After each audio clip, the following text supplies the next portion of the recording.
Introducing touch-free payments from PayPal, a safe way for your customers to pay. Whether you're a market seller, I'll take 2 tomatoes and a cucumber, poodle pamperer, piano tuner, or plumber. Signing up to accept touch-free payments for your business is easy. Simply download the PayPal app and display your own unique QR code for your customers to scan. Touch-free QR code payments. No seller fees until 2021. Not applicable to PayPal here transactions. Other fees may apply. Shop safe with PayPal. Hi everybody, this is the Cricket Badger podcast. Each badger marks the track with its own scent. His black legs are short but very powerful for digging. The name badger probably comes from the French word bêcher, meaning digger.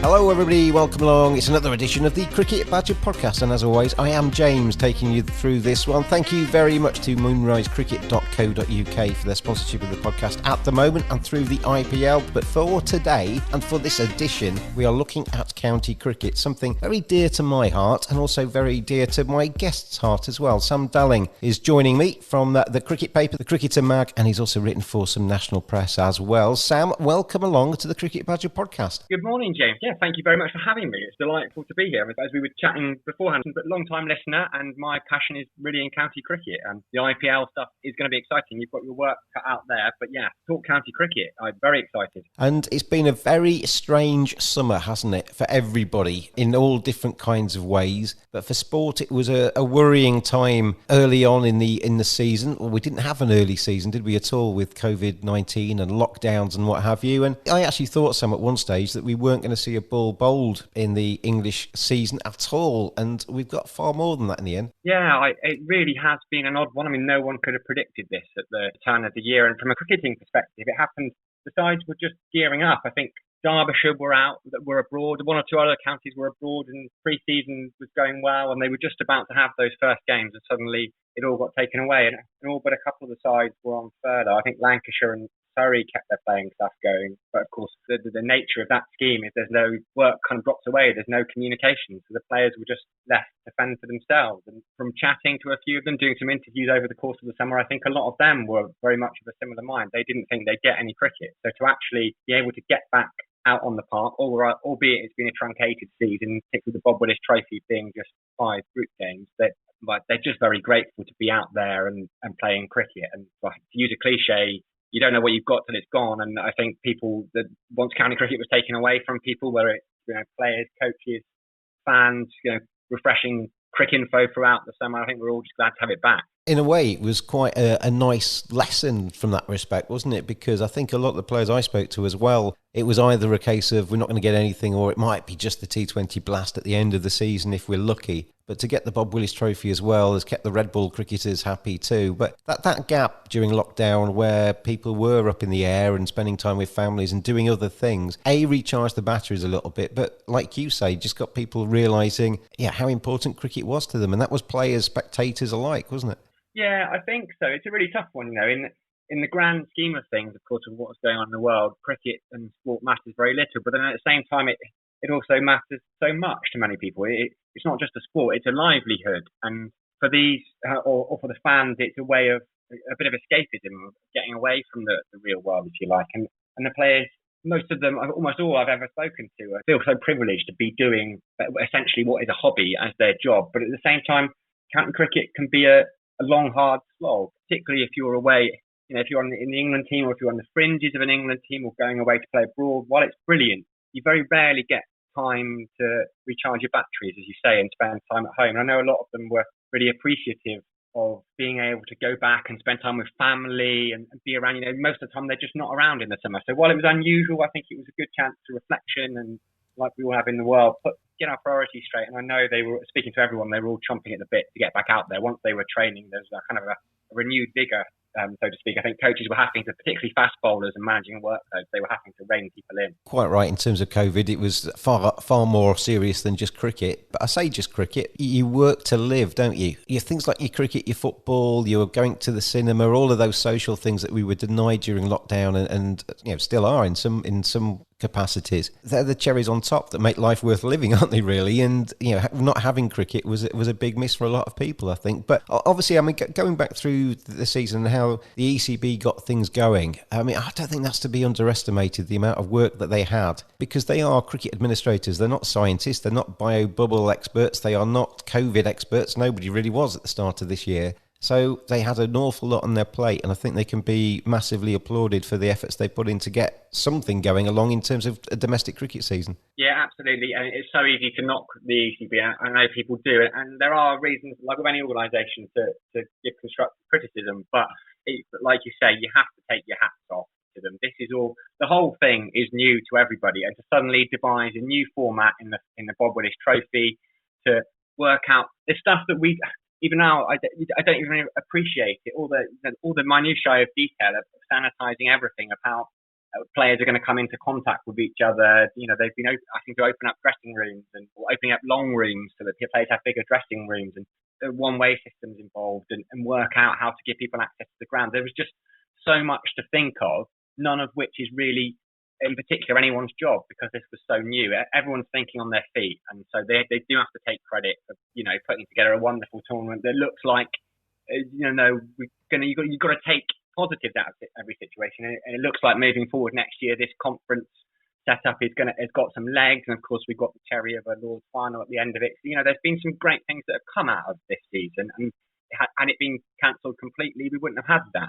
We obviously saw the internationals being played as well, and seeing cricket back on the TV screens was a massive blessing for everybody. And it's not just the ECB, is it, that need to be applauded for this? They're obviously the overseers of everything that happened, but you've got county admin staff around the country, you've got the media that have been going to games, both international and domestic, and at various levels having to make sacrifices and do things slightly differently to bring cricket to the masses. And I think one of the things I found quite hard to take during lockdown, the joke that was kind of bandied around social media was that, well, it's not going to make any difference to county cricket because nobody goes anyway, so behind closed doors is not a problem. A lot of people go to county cricket, and a lot of people watch county cricket via the various services, listen to the BBC coverage and follow it on Cricinfo and through the press. And I think one of the things it's brought home to probably a lot of people this summer is just how many people are interested in county cricket, because some of the stats on the live streams have been quite impressive. Yeah, absolutely. I definitely heard that joke doing the rounds. And as you say, okay, sometimes there are days of 4-day games that aren't that well attended, but actually a lot of the counties, particularly actually the two that are in the final, if you look at Somerset and Essex, who aren't necessarily traditionally the bigger counties, it's not test match ground, but they do get a couple of thousand through the gate at their home games, and people have really missed that.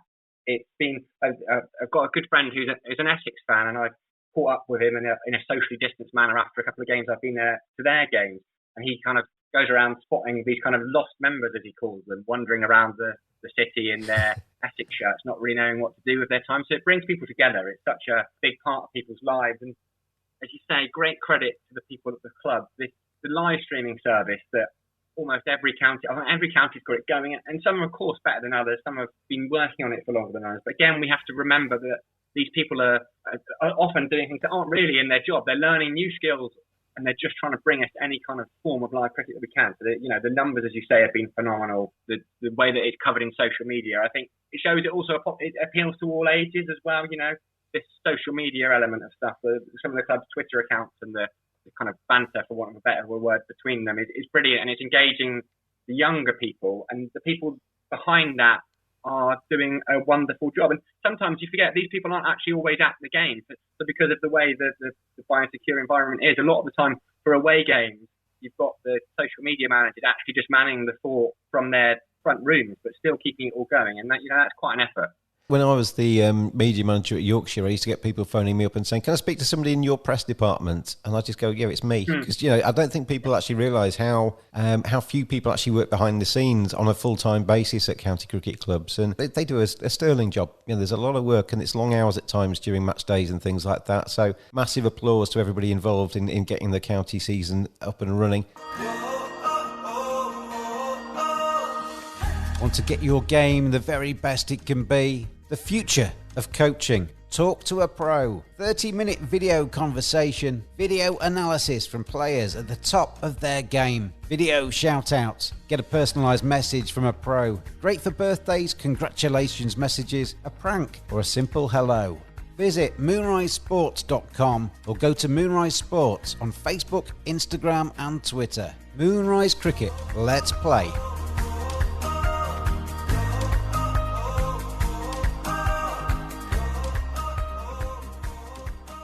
In terms of the format, you hinted at it earlier, the Bob Willis Trophy, in terms of the conference style that's gone down this year.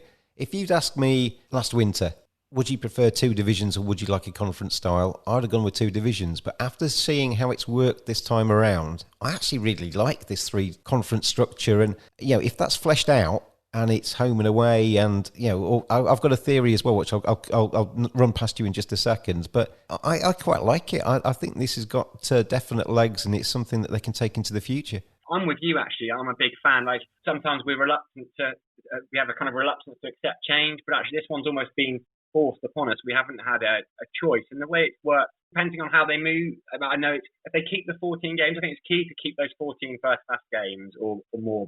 And the plan, is, as I understand it, is to do that. And you'll play home and away, and then it'll be split off into conferences based on merit rather than region. And I just think it's really exciting. It means that theoretically, everyone at the start of the season has the chance to win the title. And I know if you've got the divisions, you might have more teams playing for more for longer with promotion and relegation at stake. But actually, to have that carrot at the end of the stick of being the county championship is wonderful. And I know people say, well, yeah, it's, in theory they have, but it's never going to happen. But if you look at some of the sides, Somerset versus Worcestershire last year was a last week was a pseudo semi-final.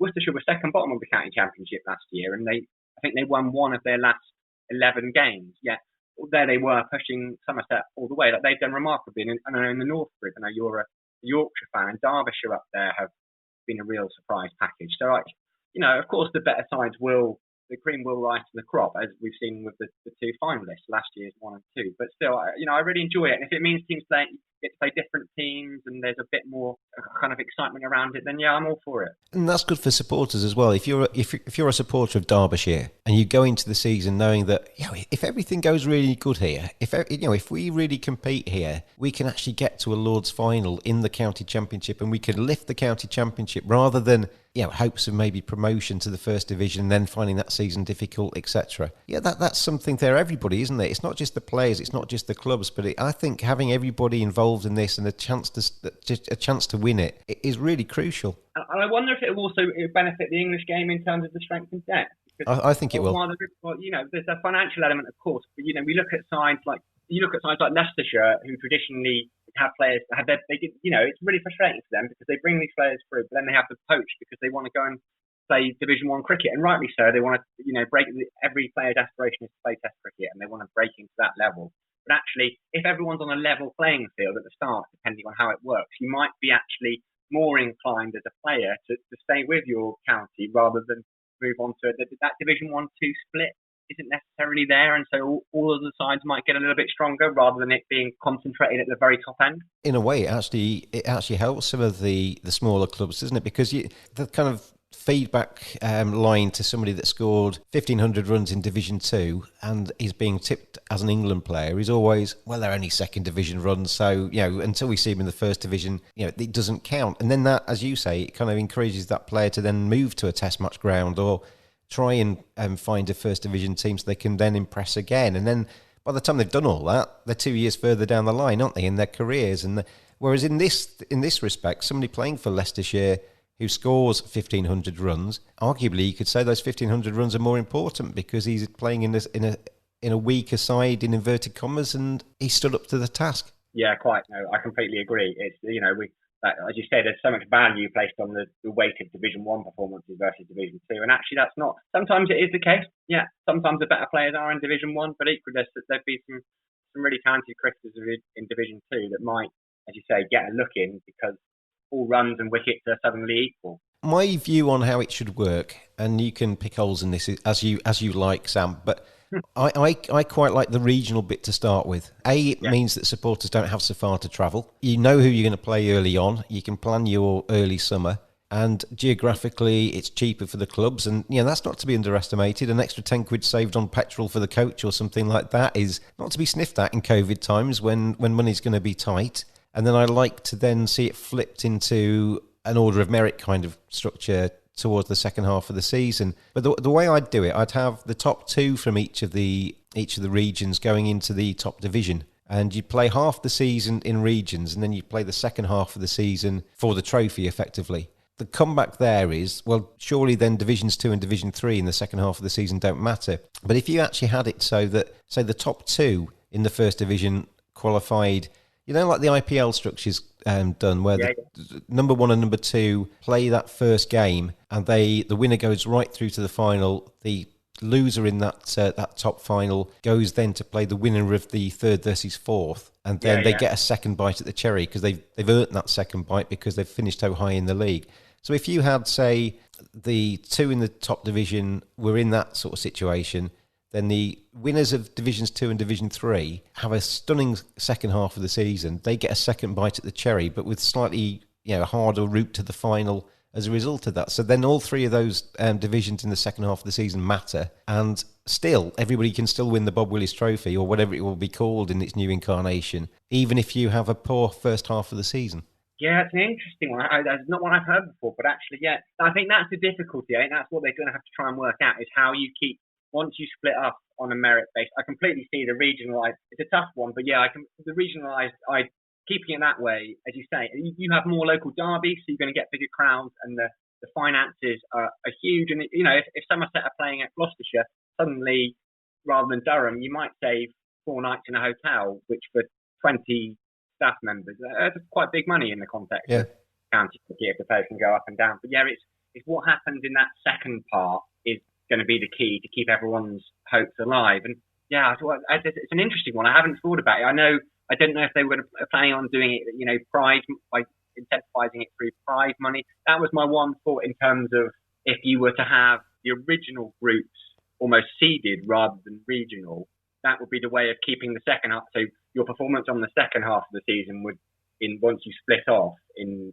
the merit-based groups, your second half of the season performance might then give you a better seeding, and so give you in theory, an easier group the following year. But of course, if you're keeping it regional, that doesn't quite work. So there's got to be a way of keeping teams going in that second half of the year. Because as you say, that last part has to mean something, whether it's through prize money or ideally, giving them the chance to win the Bob Willis Trophy. I mean, I know it's a different format, but if you look at the T20 Blast last year, which Essex won, they had an abysmal first half of the campaign and then went on a stellar run for the second half and lifted the trophy. Now, if you took that same scenario into a regional conference and Essex would finish in Divisions 2 or Division 3 of the order of merit or whatever going forward, would have no chance of winning the trophy and wouldn't have got to that final. So, we have seen in the past in the Championship teams coming with a late run and doing really well and even lifting the trophy. It's not always the front runner that carries on being the front runner all the way through the season. So, I think by giving teams a second bite at the cherry, however that's done, I think that's a good thing because it keeps everything current. Of course, you're going to get dead rubbers towards the end of the season because in Division 3, for example, in my framework, you've got to win Division 3 in the second half of the season to get into that semi-final structure. So if you lose your first 3 games, effectively your season's dead, isn't it? You can't kind of avoid that. You're always going to get dead rubbers in the second half of the season. But by keeping everybody alive going into that second half of the season to some degree, it does give them something to still sort of plough their efforts into. Yeah, I agree. We see it so often in football, don't we, with the playoff system that works. Actually, it's so much about momentum in the second half of the season, and there's almost always one team that comes from kind of 15th, 16th, goes on wins 8 of their last 10 or something, and is suddenly in the playoffs and often wins promotion because they're the form side. So there's a lot to be said about giving teams that are performing a shot at the title still. The unfortunate thing about the way the Bob Willis Trophy fitted into the summer, and nobody could do anything about it because, as we said, it's coronavirus dictated, was that much of the test season had already gone by then. Everybody was in the bio bubbles and the test setup, so anybody that really put in some stellar performances this summer, and there's been a few, weren't really waving their hands at the selectors in terms of this summer, were they? They, at the best, they were looking at Lions trips or maybe a full call-up for an England tour over the winter rather than this summer. Whereas usually we see that somebody suddenly starts going on a run in the county championship in April, May, and all of a sudden everybody's talking about them as potential England candidates straight away. Yeah, that is difficult, but just as you say, it's the nature of the year and the uncertainty we've got in the world. And I know that I think the plan is to certainly have the first half of the first regionalised groups, or however it works, in the front end of the season. So that incentive of maybe winning a test call-up later in the summer will return. And it's just, but at the same time, it's given a lot of opportunity. With the guys away, a lot of the overseas players have been unable to come across, and of course, guys in the biosecure bubble and slightly extended England squads with players who aren't playing are actually still in and around. It's given people a chance to impress. I think there's been something like 30 odd debutants in the Bob Willis Trophy, and some of those, a door closes for some people, but another one opens for others. And there's been so many good performances. I think you could reel off a list of players that have come through. I've watched a lot of Tom Lambie, who's done really well, and Farouz Kouchi at Essex, I saw him make his maiden first class 50, and the young 16-year-old Coles at Sussex, the spinner, who did really well. So there's so many. Dan Moriarty, 5 for on debut. So there's so many of these players that have been given the chance and have actually taken it with both hands. And that might not otherwise have come in a normal year. They might have not got a shot, been out of contract in the summer, and just kind of fizzled at the end of the summer and fizzled out. So yeah, it almost works both ways. Yeah, I totally agree. It's been great to see a few debutants coming through and some young stars of the future, hopefully. Introducing touch-free payments from PayPal, a safe way for your customers to pay. Whether you're a market seller, I'll take 2 tomatoes and a cucumber, poodle pamperer, piano tuner, or plumber, signing up to accept touch-free payments for your business is easy. Simply download the PayPal app and display your own unique QR code for your customers to scan. Touch-free QR code payments. No seller fees until 2021. Not applicable to PayPal here transactions. Other fees may apply. Shop safe with PayPal. In terms of the structure going forward, I mean, we got a plan, really, for COVID-19 to be around in 2021 at the moment. There's no sign of a vaccine just yet, and you imagine that bio bubbles and things like that are going to go into next year. Do you see 14 first-class games as being the holy grail? Or, I mean, I'll argue a little bit against that in my question, that, Australia, I think their Sheffield Shield structure, whenever I interviewed an Australian, they say they find playing county cricket great, but they get a little bit consumed by the fact that it's game after game after game after game, treadmill, and you don't get too much time to prepare. So sometimes it might be quantity over quality. And if it was reduced to 10 games, for sake of argument, in the group stages, so it was 5 and then 5 again, it might just give counties a little bit of a chance to regroup and to tackle it with a little bit of renewed vigour and with better tactics. And if the team you were going to play has got a quality leg spinner, you can practice in the nets for a couple of days against that and get yourself really fine-tuned for the next game. So you maybe get stronger county championship if you played 10 games rather than 14. Yeah, I'm a bit of a traditionalist, and speaking to a lot of the players, everyone, and whether they're just making the right noises or they really mean it, but I do believe a lot of them mean what they're saying. And first-class cricket is the be-all and end-all. The money can be made in the other forms of the game, but they still want to play test cricket, and first-class cricket is their way into it. And yeah, maybe it's a too traditionalist a view, but actually the beauty of cricket, of professional sport, is that it's meant to be hard work. It's not meant to be easy. And actually, playing week after week really it tests the strength of squads. It tests players' kind of mental ability to adapt. If you're out of form, you have to go straight out there and go again. So I'm a fan of. They've already reduced it over the years steadily to 14 games, and I think I would personally like to see it stay at that level. I think it's a really good way of testing.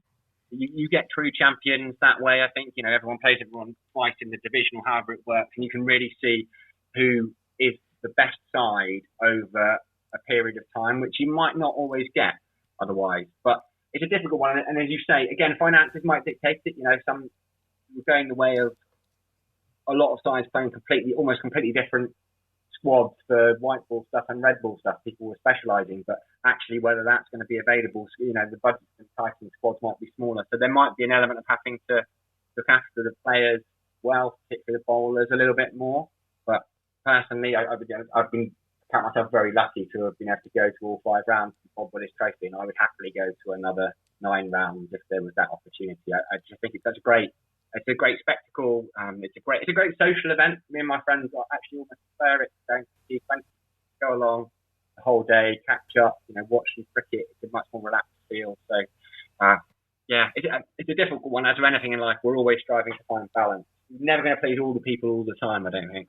You're preaching to the converted there. There is nothing better than sitting at a county championship game in the sunshine with a few friends, having a natter, watching the cricket, your feet up on the chair in front of you, and just enjoying the day and relaxing. There's nothing more relaxing, nothing better than a day at the county championship. In terms of, the 14, if you went down my route, my proposal would be that you had 5 regional games, then 5 games in the second half of the season dictated by where you finish in the next league, and then obviously semi-finals and a final. Every county has pre-season. Sometimes the standard of those games isn't particularly strong, so why not have a Yorkshire-Lancashire game just before the season starts as the final practice game, pre-season game, and make it first class over 4 days and do it properly rather than the 2-day game shoehorned in because they've only just got back from pre-season tours and stuff like that. So there's an extra game for you. And then obviously when the finals and the semi-finals are being played, those teams that are involved in that are going to get extra games anyway. And the ones that don't, they could have another round of fixtures to decide where they finish in terms of the 18 counties and what position they finally take up. So there's another game for them. So on that basis, no team's going to play less than 12, and you might actually play more than that if you get right through to the final. Yeah, it's all possible. The only note of caution, I think we have to think very carefully. It has to be not overcomplicated. Fans, if people are really struggling to keep up with how it all works, I think that's when you start to have issues arise. Totally agree with that, Sam. Sorry to cut in, but I totally agree with you exactly on that. But I think the danger with cricket in the past has been that they've flipped from one format to another every single season. There's been very few seasons in the last probably 20 years, maybe even longer, where a structure of a domestic season has stayed the same from one to another.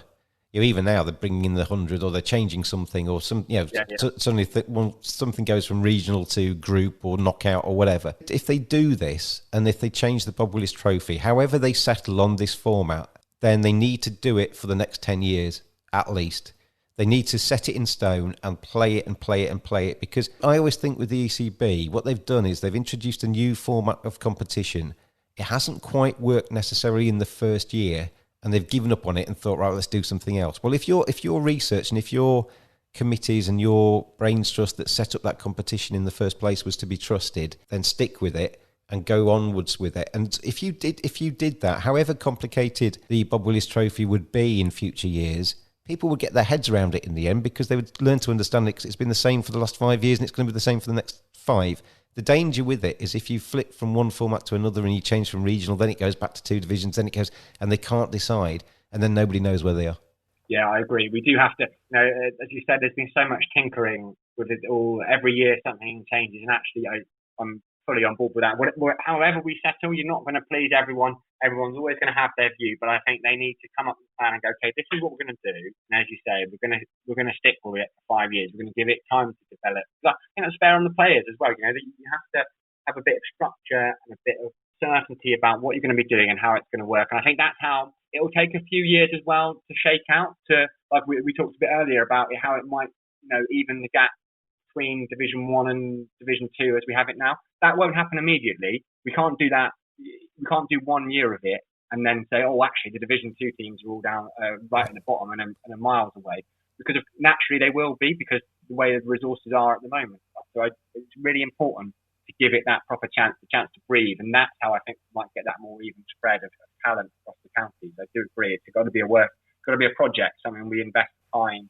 I mean, I'm a cricket badger. I'm going to name you an honorary cricket badger now you've come on the podcast, and I'm sure that both of us at times have had to look things up to work out how things work, and we are immersed in the game. So how do you expect Fred Smith down the local pub to actually work it out when he's got a passing interest in cricket? It's impossible, isn't it? You've got to stick with something and make it clear and make it repeatable, so that people learn to, even if it's a little bit complicated, they learn how it works. There's complicated other sports. Yeah, there's other sports that have very complicated structures, but because they do it season on season, people get their head around it and learn to understand it. And I think you don't want to assume that people can't understand stuff that's complicated, because that's a little bit dismissive of your spectator base, but you need to give them a chance to actually learn how it works, because changing it every single second doesn't work, and it loses people, doesn't it? It loses people, and cricket's got a big enough challenge as it is at the moment in terms of trying to get an audience into games. I mean, we can't at the moment, obviously behind closed doors, but you know what I mean. They need to kind of make things repeatable and make people learn how the summer works so that people can trust it, buy their tickets, book hotels, and learn to love the game again.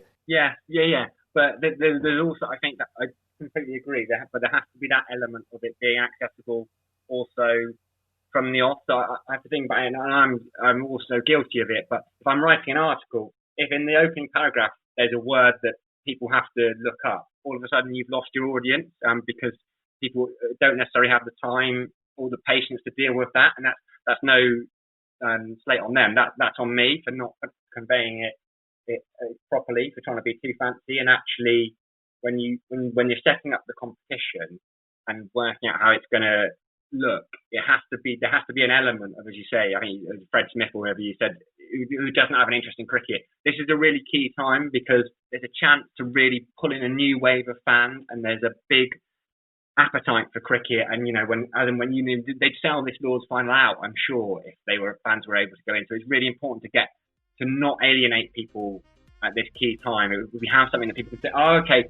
I understand how that works. Let's see how it plays out. It's got to be accessible. If people have to spend the hours reading about how it's going to work, how teams end up winning, who's got a chance to win, that might put people off a little bit. That'll be my only note of caution on that one.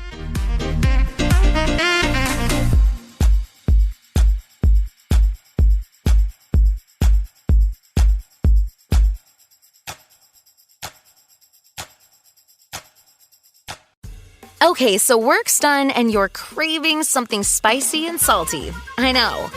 What I do is snack on Blue Diamond wasabi and soy sauce flavored almonds. They're so good, and almonds are a superfood. Don't deny your cravings. Eat them. Blue Diamond almonds. Crave victoriously.